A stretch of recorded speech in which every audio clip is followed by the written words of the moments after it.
Oi, pessoal, estamos começando mais um Pink Talk. Hoje estamos no nosso quinto episódio nesse canal falando sobre saúde feminina, o nosso foco.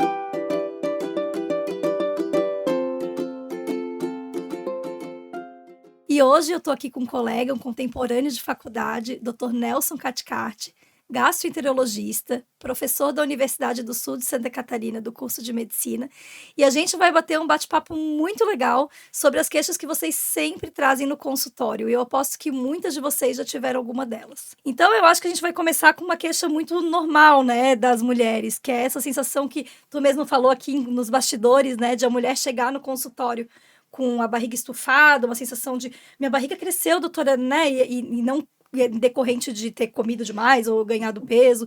Então, me conta, isso existe, não existe? Obrigado, primeiramente, Rebeca, aí, pela oportunidade para falar num canal super bacana e trazer informação de qualidade para as mulheres, que com certeza são o público que mais investe em saúde, né?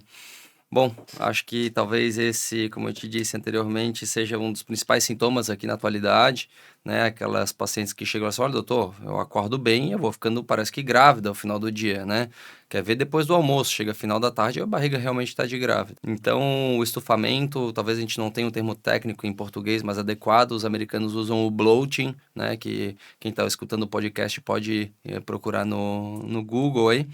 E na realidade o bloating, ele é um sintoma que pode estar relacionado a várias doenças. Então, quando as pacientes vêm com esse tipo de queixa, eu gosto de explicar assim, que o intestino solto, ele pode também fermentar, porque às vezes alguns alimentos, por mais que sejam saudáveis, eles fermentam na nossa barriga e isso pode puxar água para o intestino e dar diarreia. Mas o estufamento, o bloating, ele também pode vir relacionado com o intestino muito preso. Lógico, as pacientes ficam, sei lá, 5, 6 dias sem evacuar e elas falam, doutor, esse é o meu normal. Sempre fui assim desde criança. Minha mãe disse que eu sou assim desde que eu nasci. Mas, na realidade, não é normal. Então, o fato de você ficar retendo fezes, isso pode também gerar mais flatulência, gases, por exemplo, e ser causa também do estufamento. A gente sabe que os pacientes que só têm o estufamento por si só, esse estufamento pode estar relacionado com doenças super comuns, diabetes, hipotireoidismo, doenças relacionadas às vezes até intolerâncias alimentares, que acho que a gente fala mais um pouco para frente, intolerância à lactose, mas tem intolerâncias agora que são coisas relativamente novas, intolerância à frutose, intolerância a carboidratos fermentados, como os FODMAPs, e aí a gente tem que tirar um tempo realmente para entender como é que isso evolui, né, durante o dia dela, há quanto tempo isso está acontecendo, e às vezes o bloating, o estufamento está relacionado com doenças que também são relativamente modernas, né? Como síndrome de intestino irritável, dispepsia funcional e assim por diante. Eu vou pegar um gancho no que tu falou, que as pacientes falam, meu intestino, funciona normal, mas eu fico 5 dias sem evacuar. E eu vejo isso muito no consultório. Eu tenho a tendência, apesar, né, de ser ginecologista, acho que, né, a gente é um compêndio, e principalmente até saúde das mamas, né, o intestino está super relacionado ao câncer de mama. E eu pergunto: "E como é que, tá a tua evacuação? Vai no banheiro todo dia?" Dela: "Não, é normal". Daí um dia o meu paciente eu perguntei: "Mas como que é o teu normal?" Porque tinha uma época que eu não me atentava a Aham. perguntar o que que era o normal para a pessoa. Porque o meu normal é o normal mesmo, de livro. E ela: "Não, eu vou a cada 2 dias". E eu: "E tuas fezes?". "Ah, minhas fezes elas saem mais como se fosse uma bolotinha, um pouquinho mais ressecadas". Existe um normal? Então a dúvida é: existe um padrão de evacuação que a gente tem que considerar normal ou não? Existe, e é excelente essa tua análise, só para que você tenha uma ideia, um estudo grande na gastroenterologia mostrou que nem os gastroenterologistas perguntam de fato como é que é a tua evacuação. Não é assim, evacua, normal, é normal. Mas o normal, às vezes, para ela, principalmente para algumas mulheres, o que que é? É evacuar junto de laxantes. Entendi. Né? Então, enfim, tem o Almeida Prado aí, né? Enfim, os outros laxantes aí, Lactopurgo, essas coisas bem comuns, e os antigos até usam muito o quê? Supositório, para Uhum. conseguir evacuar. Doutor, não consigo, não vai. Eu só evacuo a cada 2 dias se tiver laxante. Então, isso é um critério, por exemplo, para a gente dizer que o intestino está preso. Então, a constipação são aquelas fezes, assim, os pacientes que não conseguem evacuar 3 vezes por semana, eles já são considerados constipados. Ou aquelas mulheres que, assim, só conseguem evacuar com laxante, ou as mulheres que só evacuam fazendo muito esforço, também a gente deve considerar isso anormal. Ou, como você bem disse, as fezes que vêm, eu até vou todo dia, mas as fezes só em bolotinhas bem ressecadas, faz uma super força, machuca, então isso também é considerado constipado. Então, o fato não é só a frequência, é a qualidade das fezes que a gente também tem que atentar. E falando agora um pouco mais, né, de intestino preso, a gente divide, né, esses quadros de intestino preso basicamente em dois grandes grupos. Aquilo que é a constipação, ela é decorrente, ela é uma consequência. Então, por exemplo, uma paciente que tem uma diabetes de longa data, que não tem um bom controle, o intestino pode ficar preguiçoso. Se você pegar, então, doenças, às vezes pós-parto, faz, né, na hora da episiotomia, aquele corte para ajudar o neném a sair, ele pode fazer uma lesão de nervo e os pacientes, né, podem ficar incontinentes, o intestino perder fezes, mas elas podem, por exemplo, desenvolver doenças anorretais, né? Pode ter uma retocele, um abaulamento que forma no reto. Então, tudo isso pode ser consequência. Lógico, o câncer de intestino, né, também pode ser uma causa, né, de o intestino estar preso. Mas, se a gente for pegar, de uma maneira geral, quais são as principais causas para o intestino ser preso, são o que a gente chama de constipação funcional ou primária. E essa constipação ela pode ser subdividida ainda em 3 grandes grupos. Aquelas mulheres que têm o trânsito do intestino ele é relativamente normal, aquelas onde o tempo do trânsito do intestino ele é muito lento, e aí são esses casos que a gente falou. Não, eu só evacuo a cada 10 dias, 15. Eu só evacuo se eu tomar 3, 4 tipos de laxante. Então, a gente pensa, né, que essa realmente pode ser uma constipação em tempo de trânsito colônico lento. Agora, uma coisa que tem aumentado muito, Rebeca, são essas realmente doenças que estão relacionadas ao reto. Então, não adianta nada se entupir de fibra, tomar 3, 4 litros d'água, se lá embaixo o mecanismo para fazer, né, a evacuação adequada, ele não funciona direito. Existe uma incoordenação, às vezes, dos esfíncteres, dos músculos pubo-retal, por exemplo, contrações anômalas. Isso tudo a gente tem que investigar. Porque, né, Orange is the new black, não é isso? A gente tem que trazer uma nova perspectiva de saúde para as mulheres. E é uma impressão minha, por eu atender, basicamente, né, 99%, eu tenho 1% de homens que vão no meu consultório, mas é uma impressão ou nós, mulheres, sofremos mais com problemas intestinais? Ou não? Ou é porque vocês, homens, não se queixam, na verdade? Eu acho que é um pouco dos dois, mas vamos pegar, assim, constipação é uma doença que está muito mais relacionada com realmente o público feminino, né? Existem alguns estudos querendo provar assim que um gene relacionado à progesterona tem uma maior relação com quadros de constipação, tanto é que talvez na gestação seja o ápice, né, da constipação na mulher, não só pela expressão da progesterona, mas também por causa do crescimento do útero e compressão, né, de vísceras como o intestino grosso. Mas se você pegar doenças hoje que também estão muito em alta, que são as doenças do eixo cérebro-intestino, né, antigamente chamadas de doenças funcionais, síndrome de intestino irritável, dispepsia funcional, que é antigamente chamada de gastrite nervosa. Essas doenças elas são mais prevalentes em mulheres. Então, talvez, acho que pelo um histórico, né? Mulheres, o quadro emocional mais evidente, mas também porque as mulheres elas cuidam mais da saúde, elas trazem a queixa mais à tona, né? Elas não aceitam, entre aspas, né, mas por que eu preciso conviver com isso? Enquanto o homem não, vai levando assim e tá tudo bem. Então, se você Também pegar... tem uma coisa um pouco cultural, não? Assim, acho que vocês, homens, fazem mais brincadeiras durante a infância, adolescência. A gente fica com vergonha de dizer que vai no banheiro, né? Pode apostar que sim. Então, eu acho que isso também traz essa coisa da infância, A né? coisa cultural, ela é muito mais perceptível nas mulheres do que nos homens. Então, se você pegar, então, assim, síndrome de intestino irritável, esses distúrbios defecatórios, como eu falei, né, os problemas lá na saída mesmo das fezes, são coisas relativamente comuns em pessoas que sofreram abuso. E aí as mulheres têm muito mais abuso, seja físico, emocional, né, sexual, infelizmente, do que o público masculino. E como é que cresce, né? Como é que cresce essa criança que sofreu esse tipo de estresse, esse tipo de privação, esse tipo de abuso emocional? Então elas crescem internalizando muitas coisas. E talvez essa seja uma das chaves importantes para a saúde intestinal às vezes começar a ir mal. Bom, e tu falou muito do que a gente chamava, eu aprendi, né, de doenças disfuncionais, eu tô indo, já tenho até uma certa idade, mas já se falava na minha época de síndrome do intestino irritável, né, para essas doenças que tu falou da gastrite, que tem um sintoma mais somático, né, de a gente estar lá estressado e o que vai sofrer é o nosso intestino, eu sempre faço isso para minhas pacientes que às vezes elas têm muita dor na mama e não tem uma causa. E eu Uhum. falo, olha, tem gente que tem enxaqueca quando tá estressado, tem gente que altera o intestino, tem gente que tem dor, cada pessoa somatiza de um jeito, né. Para isso a terapia pode ajudar ou não? Maravilhoso você tocar nesse ponto. Eu acho que a nossa geração, assim, de médicos, né, a gente tenta ir um pouco além, né, de quadro clínico, diagnóstico e tratamento, né? Acho que a gente tem que se preocupar o que gira em torno de um sintoma, né? Então, hoje mesmo eu estava vindo para cá e uma paciente, né, com estufamento e fezes muito ressecadas e tal. Mas me conta, o que que tem acontecido agora recentemente?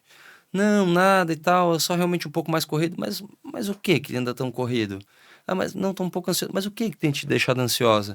Ah, meu irmão faleceu.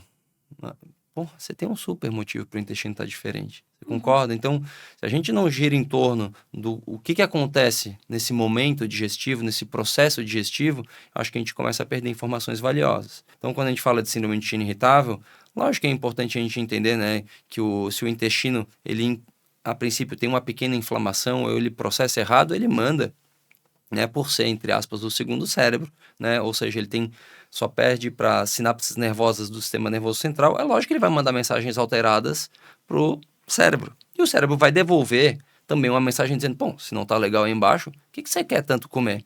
Como é que você quer, então, que esse processo digestivo fique bom? O ideal é que você não coma, ou, né, então, essa desordem começa a se criar um eixo, um feedback, e o processo vai ficando alterado.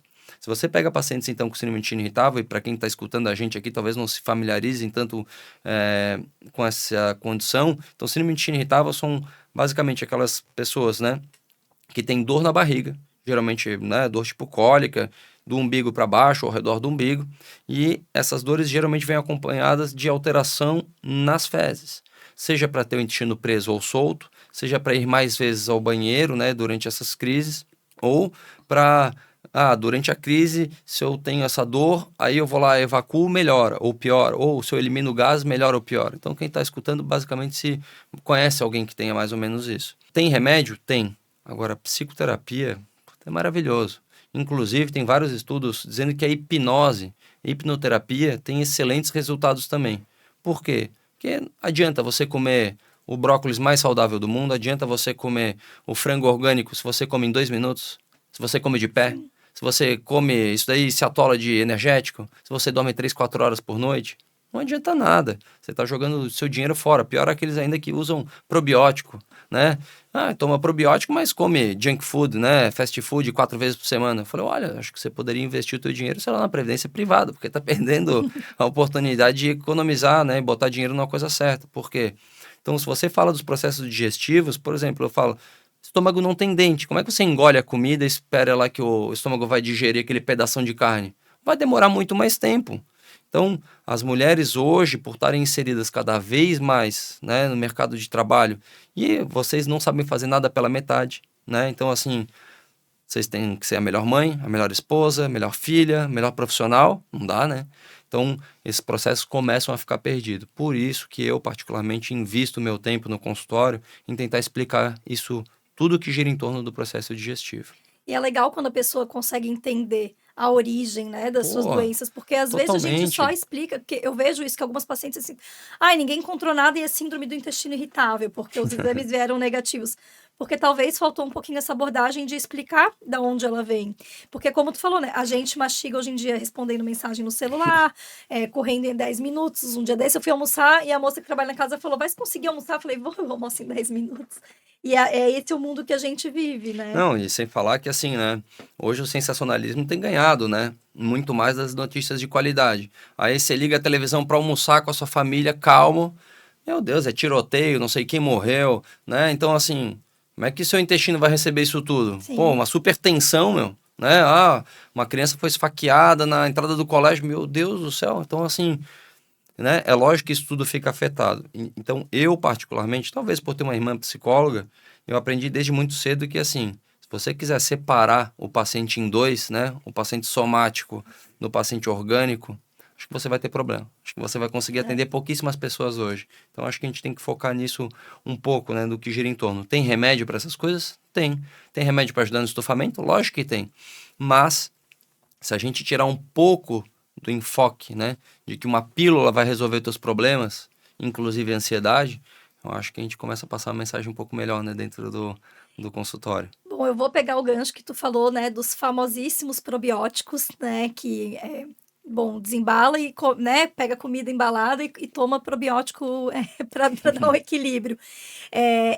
Que hoje em dia, para mama, cada vez mais tem se estudado o papel dessa nossa microbiota na carcinogênese mamária e provavelmente em outros tumores também, mas na parte da mama ali, esses bichinhos acabam metabolizando o nosso estrogênio, né? Então, quando eles estão desregulados, a gente fica com mais estrogênio circulante e isso tem um impacto na saúde mamária. Essa tal de disbiose, tem como a gente investigar ainda só em laboratório, porque a gente sabe que tem muito pesquisa fecal, e o probiótico adianta ou não?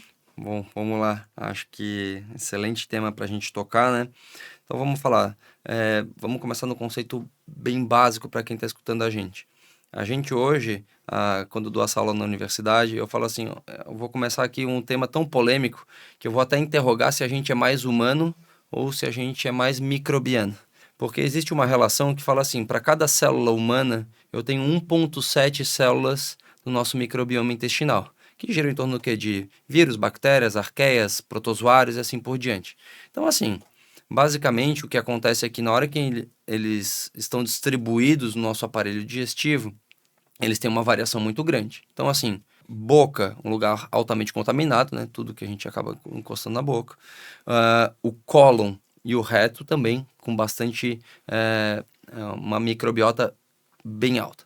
Se você pega, então, do estômago e o intestino delgado, Rebeca, você tem uma redução já significativa em números. Você tem em torno de 10/7 unidades formadoras de colônia de microbioma no nosso estômago e no intestino delgado proximal, e você tem 10/14 no intestino grosso, no colo. Dito isso, você começa a entender então que na hora que o ácido do estômago ele vem nos defender, né, daquilo que a gente está comendo, então você já reduz bastante a quantidade de bactérias ali. Então, primeiro gancho, os pacientes, né, várias mulheres aí que estão acostumadas a ficar tomando prazol, omeprazol, pantoprazol, o que esse remédio faz? Ele tem as suas indicações? Lógico que tem, certo? Mas você começa a pegar o ácido do estômago e fazer com que ele comece a ficar mais baixo, ou seja, você está aumentando o pH básico do estômago, você está tirando um pH que é de 1/2 e você está jogando lá para 4/6, você está tirando uma defesa. E aí você começa, por exemplo, a ter mais risco de ter diarreias, infecções intestinais de repetição. Primeiro gancho. Segundo gancho que eu faço é o seguinte. Então, você está me falando que nós temos trilhões ali de micro-organismos no nosso intestino? Sim, você tem trilhões.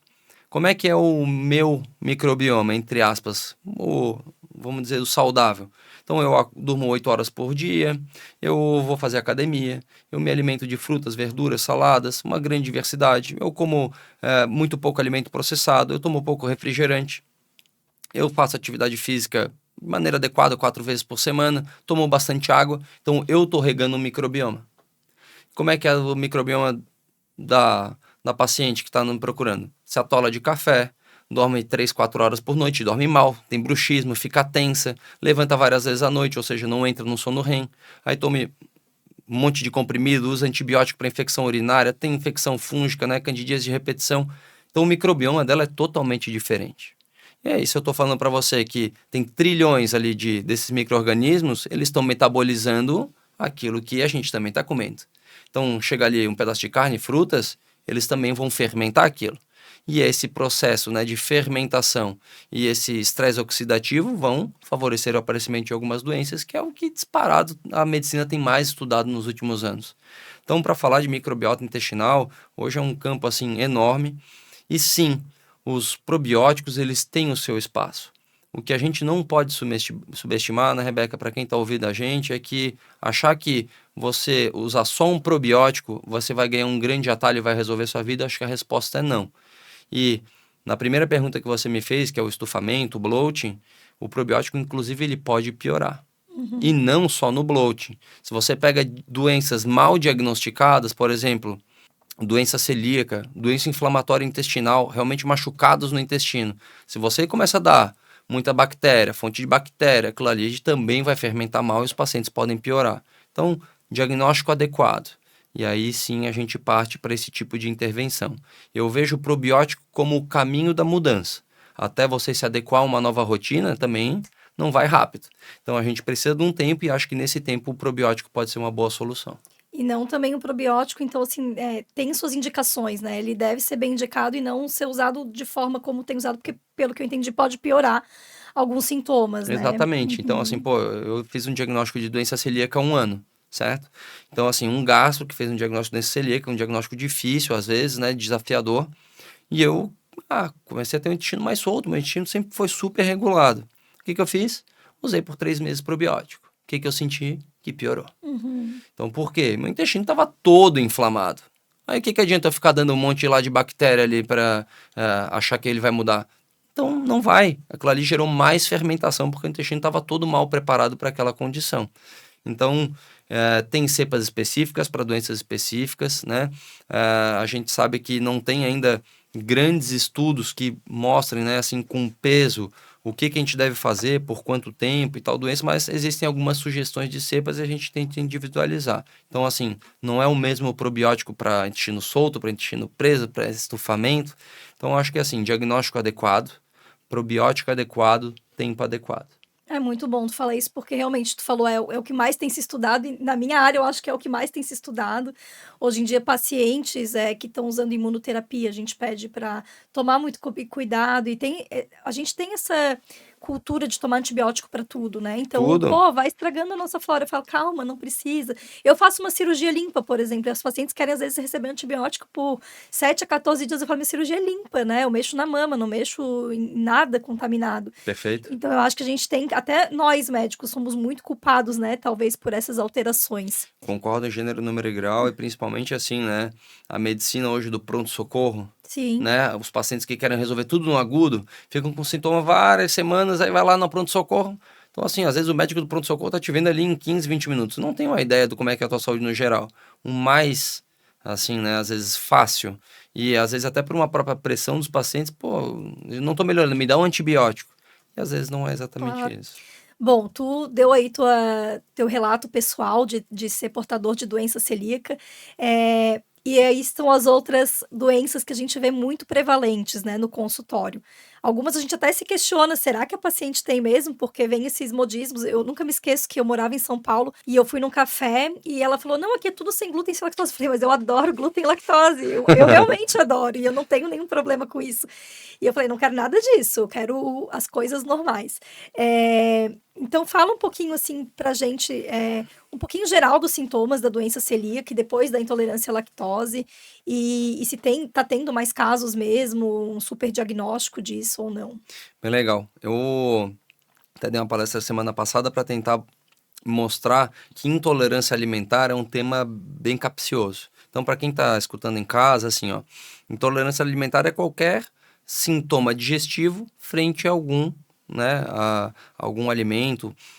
E aí a gente pode dividir isso em 2 grandes grupos. Aquelas intolerâncias que são relacionadas a doenças tipo alérgicas ou imunomediadas e intolerâncias que não têm nada a ver com isso. Então, nesse grupo aí de imunomediadas, onde o nosso sistema imune ele está um pouco disfuncional para mais, né? Então, ele está muito exacerbado, ele está muito excitado. A gente pode colocar doenças como alergias alimentares. Então, aquela pessoa que come, fecha a glote, fica todo empipocado, o lábio incha, o olho incha.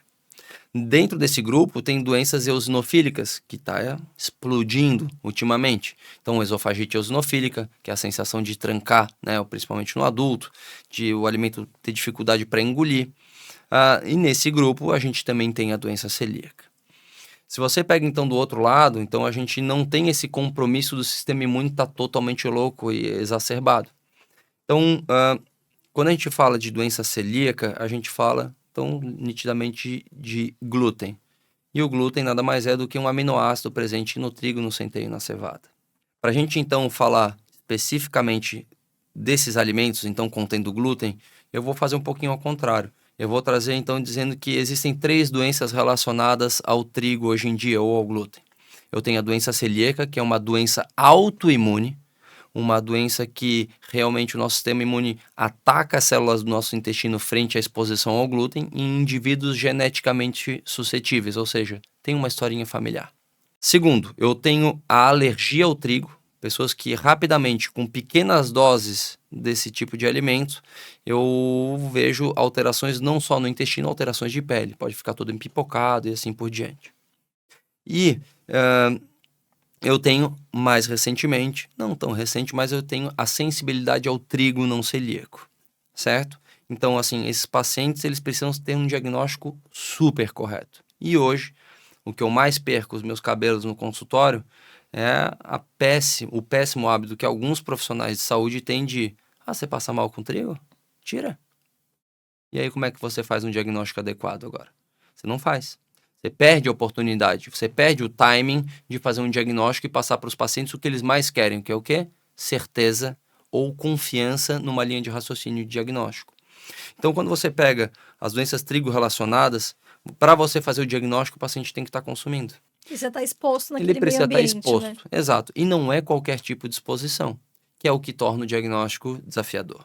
Então você pega então doença celíaca, uma doença autoimune, geneticamente relacionada, onde a qualquer exposição ao trigo você manifesta sintomas que não são só no intestino, enxaqueca, lesões de pele, né, dermatite herpetiforme, pode gerar tanta má absorção no intestino que os pacientes ficam anêmicos, né, principalmente as mulheres que já têm a questão da menstruação por trás ainda. Então, a doença celíaca eu tenho que dar um super diagnóstico porque isso muda a vida da pessoa. Ela não pode mais uma migalha de trigo. A gente vê muito isso, aproveitando esse gancho que tu falou, eu tenho um amigo meu que é celíaco e sempre quando a gente vai, eu não posso ir ali porque a cozinha, ela não é separada, e isso é real mesmo. É Essa real, migalha ali na contaminação faz diferença pode para ele. prejudicar. Lógico que para alguns indivíduos que são altamente reativos, a migalha realmente faz um estrago, Uhum. para outros nem tanto. Mas a doença celíaca não é permitido esse uso consciente do trigo. Então, se você pega indivíduos com essa, né, característica, eles têm mais risco de câncer, né, linfoma, eles têm alto risco de osteoporose, osteopenia. Como é que você deixa um diagnóstico desse passar? Então, você tem que dar segurança. Para ter um diagnóstico de doença celíaca, os pacientes têm que estar consumindo glúten, para você dar de certeza. E esse diagnóstico, então, ele vem através de exames de sangue, consumindo glúten, e biópsias através da endoscopia. Sem isso, você não consegue dar um diagnóstico de doença celíaca. E esse diagnóstico é tão importante que, por exemplo, para as mulheres, principalmente, você tem que orientar que os filhos têm mais risco de ter. Então, os pacientes não podem ter qualquer diagnóstico pela metade. Então, para você, né, você que está escutando, e, poxa, realmente eu passava mal com trigo, suspendi agora, mas nunca fui atrás, existe o que os americanos chamam de Gluten Challenge, que foi o que eu fiz para ter meu diagnóstico. Eu acho que eu vi nas tuas redes sociais tu falando isso. Então, assim, eu fiz 3 exames de doença celíaca, tá? E todos eles vieram negativos. Quando eu fui fazer o Gluten Challenge, né?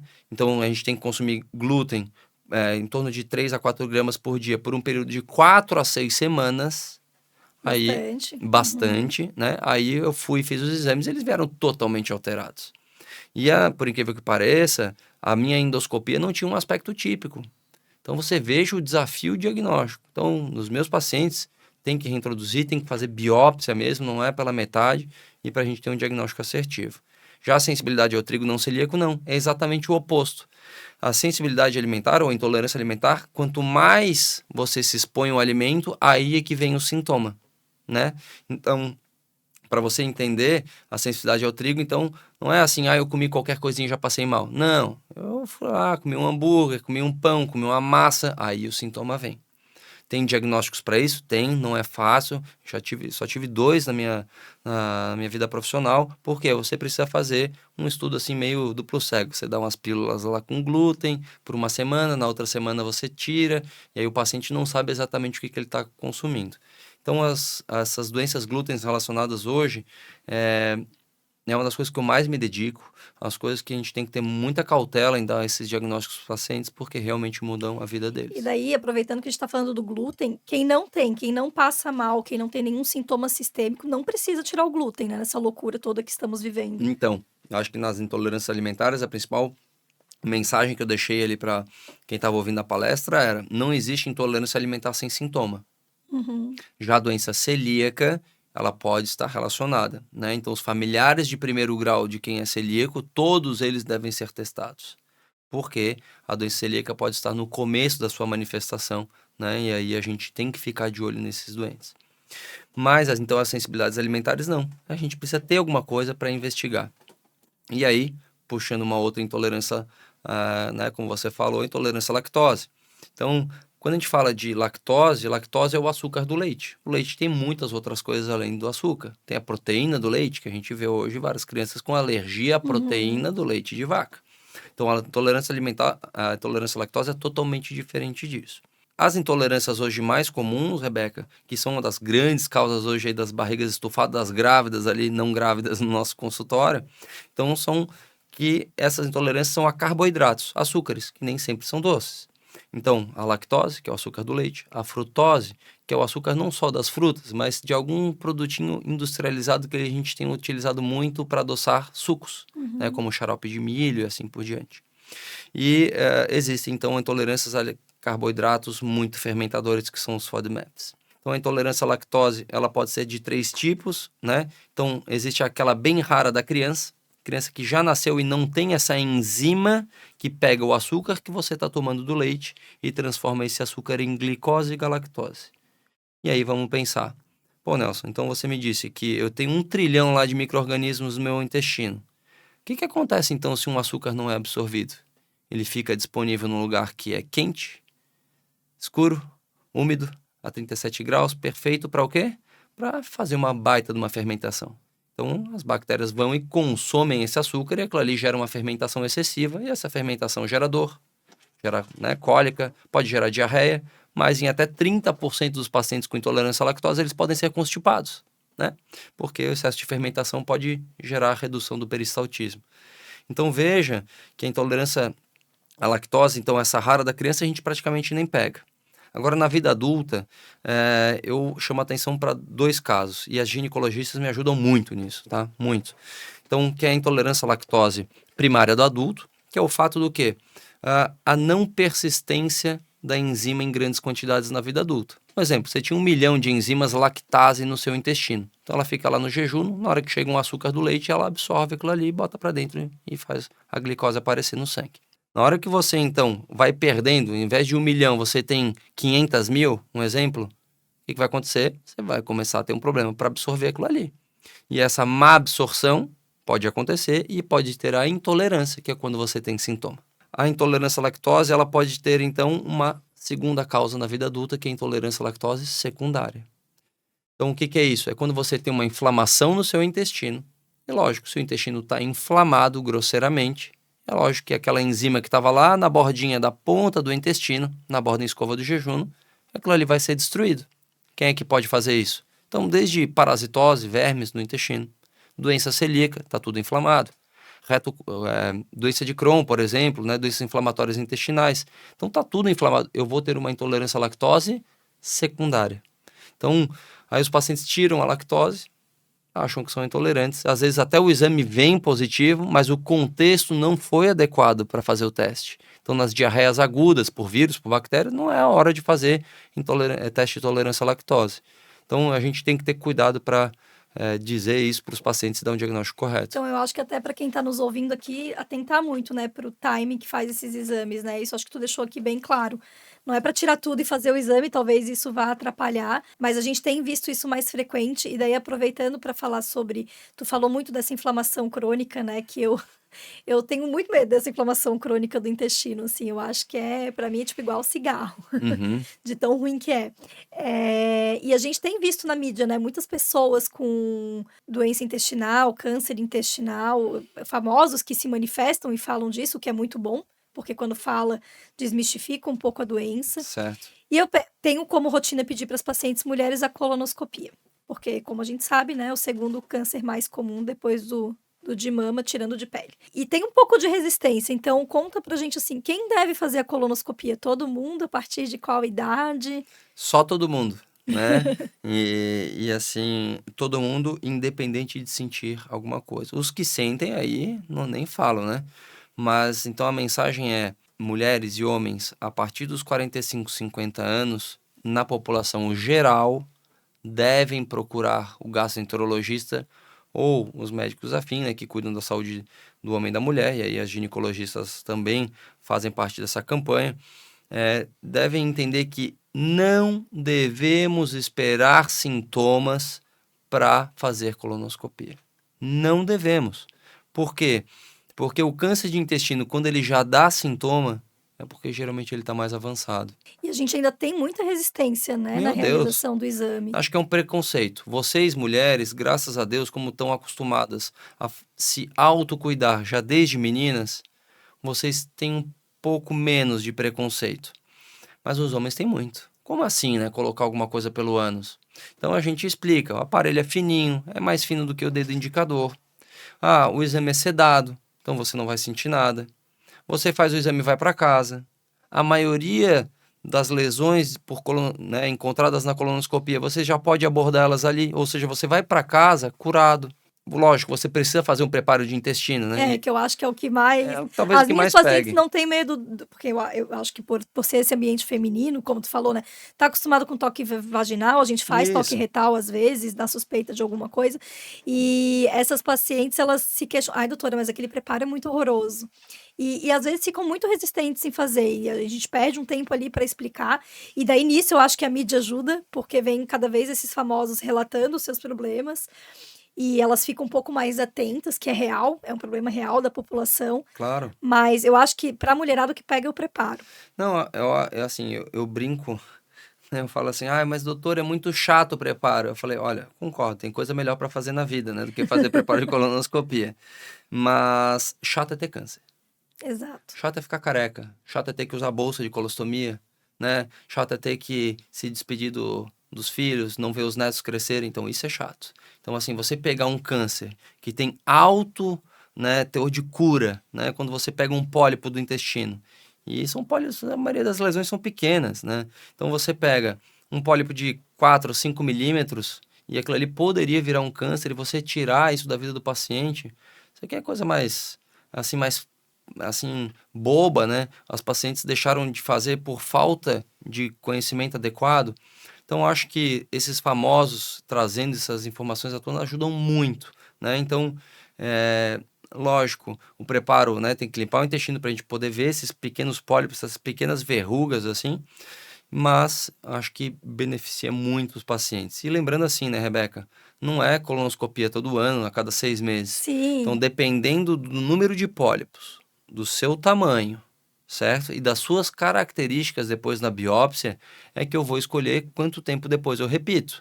E lógico, né? Se o intestino estava limpo ou não. Se o intestino estava todo sujo, eu vou ter que fazer antes. Mas basicamente, só para que os pacientes entendam, se a gente pegar um pólipo simples, eu posso, né, assim, que não tem nenhuma alteração grave, um pólipo pequeno, que é o que a gente encontra, e os pacientes podem ficar até mais de 5 anos sem fazer uma colonoscopia, poxa. Então, eu não vejo, assim, né, motivos para esse preconceito continuar. Eu sempre faço esse adendo no consultório com a mamografia. Eu Sim. falo: olha, a mamografia não é tão boa como a colonoscopia, porque a gente detecta, a gente não faz não virar um câncer, né? A mamografia, ela existe para a gente detectar um câncer de mama inicial. A colonoscopia, ela existe para que eu evite que o câncer se forme. Muito Então, bom. não existe nenhum exame que a gente consiga evitar, e a colonoscopia consegue. Então, eu acho que quando a gente pega esse gancho e fala isso para a paciente, às vezes ela consegue entender um pouco. Porque as pessoas têm na cabeça que a mamografia vai evitar o câncer. E eu falo: não, a gente detecta. A gente ainda não chegou nesse estágio, espero que um dia a gente chegue. Mas o câncer de intestino, ele não vira câncer, ele não nasce câncer. Ele nasce um pólipo, a gente vai agredindo e etc e tal. Perfeito. E daí a gente muito também tem conversado nessa parte de câncer, falando um pouquinho nisso, do papel dos embutidos, né? Então, salame, processados, né? Meu Deus. Salsicha. O que tem de pior hoje, né? Um dia eu ouvi uma palestra que foi inclusive de um oncologista que faz a parte de aparelho gastrointestinal, e ele falou: igual, fazendo analogia com cigarro, é igual cigarro para trato gastrointestinal. Isso é um fator de risco mesmo ou não? Fator de risco absurdo, tá? Tanto para câncer de intestino, câncer de estômago, tá? Alimentos altamente processados, né? Se você pegar o que tem na salsicha, é tudo que não deu nem para fazer, não deu para fazer nada, não deu para fazer nem o bife. Você tritura tudo aquilo ali e faz um alimento. Então, acho que aquilo que você falou, desembrulhar menos e descascar mais, né? A gente tem que voltar a comer comida de verdade. E hoje, né, esses aplicativos de teleentrega, eles... Nossa, isso é um veneno. Exato. Tá muito mais fácil de você consumir esses alimentos ultraprocessados? Sim. Mas vamos lá, né, pessoal? Tem muita coisa boa nascendo. Tem boas iniciativas hoje também trazendo, né, um bom açaí ali, né, num aplicativo desse para você pedir, uma super salada. Então, assim, por que não? Né? Eu acho que a gente fica refém das nossas escolhas. O que talvez a gente não perceba é a magnitude de você repetir o erro várias vezes, né? Então, assim, quanto que quanto que custa na sua vida você achar que, vou comer aqui dos meus 18 aos 40 anos, né, fast food ou coisas muito embutidas, né? Ou acha que comer uma empanada de legumes, acha que tá arrombando, né? Que é Assim, no nossa, forno. isso que é no forno. Aquilo ali é farinha com manteiga altamente processada, né? Como é que um negócio dura 3 anos, né, num freezer, na hora que você vai comer é bom? Porque aquilo ali tem gordura, né? Aquilo ali é altamente processado, tá cheio de açúcar. Então, acho que sim, os embutivos acho que são o ápice do veneno hoje em dia, né? Mas existem outros temas também bons para a gente abordar, como defensivos agrícolas, né? Então, aí os alimentos, né, talvez orgânicos, comecem a ganhar um pouco mais de vida, mas eu entendo que se a gente fizer o básico bem feito, eu acho que ninguém passa apuro, né? Então, assim, mas doutor, você acha que eu posso ter desbiose? Tem algum exame para eu ver? Tem, mas a maioria dos pacientes, o que eu falo? Você nem precisa. Eu já sei que você tem desbiose, né? Evacuando 4, 5 vezes por dia, fezes totalmente amolecidas, a barriga toda inchada. Então, só vamos... Você concorda comigo, né? Se eu parasse para contar a rotina alimentar que você tem, se você escutasse, você concordaria comigo que não faz, assim, o menor sentido do ponto de vista de saúde o que você come? Poxa, né? E por E as onde é que eu... pessoas se auto-enganam muito, né? Eu E por... percebo isso. e por onde é que eu começo? Bom, vamos começar pelo básico, né? Aham. Em que momento que você vai arranjar um tempo para levar a sua comida de casa para o trabalho? Porque os países de primeiro mundo, Suécia, eles fazem isso, né? Marmitinha. Marmitinha, você leva a sua comida, e aí você sai de repente para comer uma proteína, mas a salada você leva de casa. Você leva a sua sopa, você leva, né, a sua fruta. Então, eu acho que nesse estilo de vida de hoje, a gente tem que dar um break para entender, né, realmente aonde que a gente errou, né, e a gente tem errado. Porque se você perguntar pro seu pai, pai, na época lá do colégio, quantos amigos seus você perdeu por câncer? Nenhum. Quantos amigos seus tiveram, sei lá, lúpus, né, doenças autoimunes? Pô, acho que eles nem lembram o que que é isso. Pô, a gente já assim, né, no colégio, meu Deus, um com câncer no cérebro, outro câncer de tireoide. O que que mudou drasticamente nos últimos tempos? Foi a alimentação altamente processada e o nosso sedentarismo. Duas coisas que vocês, né, maravilhosamente falam no câncer de mama, né? E vocês investem muito tempo de vocês. Não, a gente investe porque é exatamente isso. Às vezes as pacientes querem vir com alguns modismos, inclusive, eu não vou comer isso porque isso dá E eu falo, tá tudo contaminado, né? Então, pelo menos, a gente tem que fazer boas escolhas na alimentação, porque tem coisas que a gente não vai evitar. A água que a gente toma vem de um lugar que já está contaminado por causa do meio ambiente, e daí por isso tem esse boom de doenças. Fala um pouquinho pra gente, então, o que que é sinal de alerta, né? Para paciente suspeitar que esteja com câncer de intestino, que é muito mais frequente, mas também fala também do estômago, aproveitando. Sim, então eu acho que assim os principais sinais de alerta no aparelho digestivo, então assim, são sangramentos, né, por via retal ou às vezes, né, vômitos com sangue, por exemplo, perda de peso, alteração no hábito intestinal. Então assim, de um intestino relativamente normal, e daqui a pouco agora ele está solto, ou daqui a pouco ele está muito preso. E eu já mudei um pouco a alimentação, assim, eu vi que não é, doutor, sabe? Agora já voltei a tomar água, voltei a comer minhas frutas e mesmo assim está totalmente alterado. Importante.